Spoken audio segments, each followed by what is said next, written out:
আশঙ্কাই সত্যি হলো, সমবায়ে ভোটেও এড়ানো গেল না অশান্তি। শনিবার সকাল থেকে হাওয়া গরম ছিল শুভেন্দুগড়ের। বেলা গড়াতেই কুরুক্ষেত্রে পরিণত হলো কাঁথি। আদালতের নির্দেশে কাঁথি সমবায় ব্যাংকে কেন্দ্রীয় বাহিনী মোতায়েন করা হয়েছিল।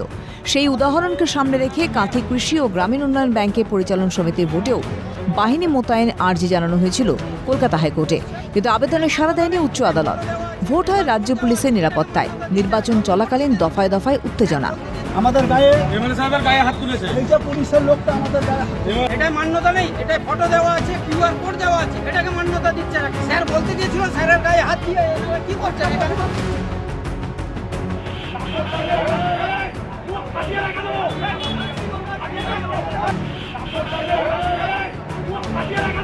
কাঁথি জাতীয় বিদ্যালয়ের ভোট কেন্দ্রের সামনেই গণ্ডগোল। সংঘর্ষে জড়িয়ে পড়ে তৃণমূল বিজেপি উভয় পক্ষই।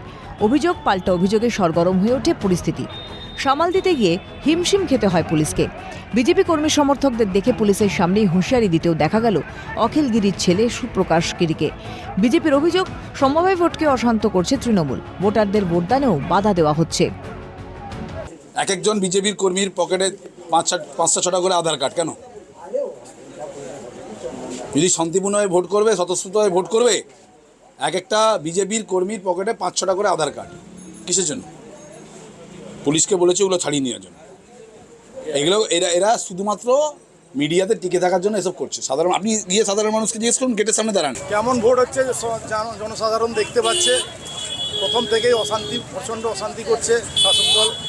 সুপ্রকাশ গিরির নেতৃত্বে এবং সুরজিৎ নায়কের নেতৃত্বে কীভাবে সন্ত্রাস চালাচ্ছে, সাধারণ ভোটারদের কীভাবে তাদের আই কার্ড ছাড়িয়ে নেওয়া হচ্ছে, তাদের কাগজপত্র ছাড়িয়ে নেওয়া হচ্ছে, কোনো মানুষকে ভোট দিতে দিচ্ছে না।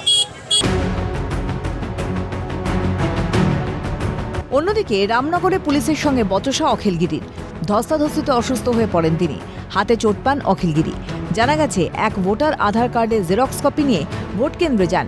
ভোটকর্মীরা বাধা দিয়ে অরিজিনাল আধার কার্ড আনতে বলেন। ভোটার বেরিয়ে আসতেই সেখানে বিধায়ক অখিলগিরি গিয়ে উপস্থিত হন। অভিযোগ, ভোটারকে ভোট দেওয়াতে জোর খাটান, যা নিয়ে বচসার সূত্রপাত। ভিডিওতে দেখা যায় অখিলগিরিকে সরিয়ে নিয়ে যাওয়ার চেষ্টা করছিল পুলিশ। তার জেরেই শুরু হয় ধস্তাধস্তি।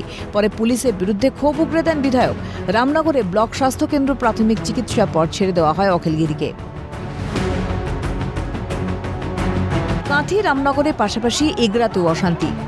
কুদিতে রাশন হাই স্কুলের ভোট কেন্দ্রের সামনে দফায় দফায় সংঘর্ষ। জেঠথানের তৃণমূল নেতা আইয়ুব খানের নেতৃত্বে সেনাকর্মীকে তথা ভোটারকে মারধরের অভিযোগ। উত্তেজনা সামাল দিতে গিয়ে এগরা থানার পুলিশের উপরও হামলা চালানোর দাবি প্রত্যক্ষদর্শীদের। যদি অভিযুক্ত তৃণমূল নেতা আইয়ুব খানের দাবি এই রকম কোনো ঘটনাই ঘটেনি। মারধরের অভিযোগ উঠছে, কি বলবেন? না, একদম মারধরের কোনো অভিযোগ নেই। তারা নিজেরা ভোট, জনগণ তাদের ভোট দিচ্ছে না বা তাদেরকে পছন্দ করছে না, নিজেরা গন্ডগোল করে বলছে মারধর হচ্ছে। কোনো গন্ডগোল নেই, সুন্দরভাবে ভোট হচ্ছে। এগরা তৃণমূল বিধায়ক তরুণ কুমার মাইতির অভিযোগ, ভোট অবাধ ও শান্তিপূর্ণভাবে হচ্ছে। বিজেপির তরফেই হামলা চালানো হয়েছে। ব্যাপারটা হচ্ছে ওরা হেরে যাবে এটা বুঝে গিয়ে তার অজুহাত তৈরি করছে। সমস্ত নির্বাচনে কেবলমাত্র বিজেপির ওপরে হামলা হয়, আর তৃণমূল কংগ্রেস কর্মীদের ওপর তারা যখন হামলা করেন, আমার নেতৃত্বে যখন কলারটা ধরে নেন, সেটা তো আমরা অভিযোগ করতে যাই না। একটা নির্বাচনকে ঘিরে স্বাভাবিকভাবে উত্তেজনা থাকে, সেই উত্তেজনাটা নির্বাচনের উত্তেজনা, নির্বাচনের উৎসবের উত্তেজনা। পাল্টা ভোটের নামে প্রহসন হচ্ছে বলে তোপ দাগিয়েছে বিজেপি। আর ব্যাংকে ভোট হচ্ছে, তো সেক্ষেত্রে সকাল থেকে দফায় দফায় উত্তেজনা, একে অপরের বিরুদ্ধে মারধরের অভিযোগ উঠছে, কি বলবেন? দেখুন, আপনারা দেখতে পাচ্ছেন যে এখানে যে স্লিপগুলো নিয়ে আছে, স্লিপগুলো ছাড়িয়ে নেওয়া হচ্ছে।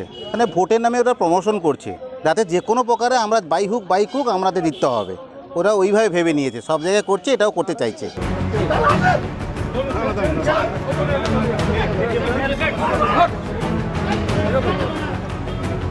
বঙ্গের নির্বাচন আর অশান্তি দুটোই সমর্থক শব্দ হয়ে দাঁড়িয়েছে। পঞ্চায়েত, লোকসভা তো দূরস্থ, সমবায় নির্বাচন ও ধুন্ধুমার পরিস্থিতি। সামনেই বিধানসভা নির্বাচন। 26-এ কি ছবি দেখতে হবে তা ভেবেই আঁতকে উঠছে রাজ্যবাসী। বিনোদ মণ্ডলের রিপোর্ট, ক্যালকাটা নিউজ।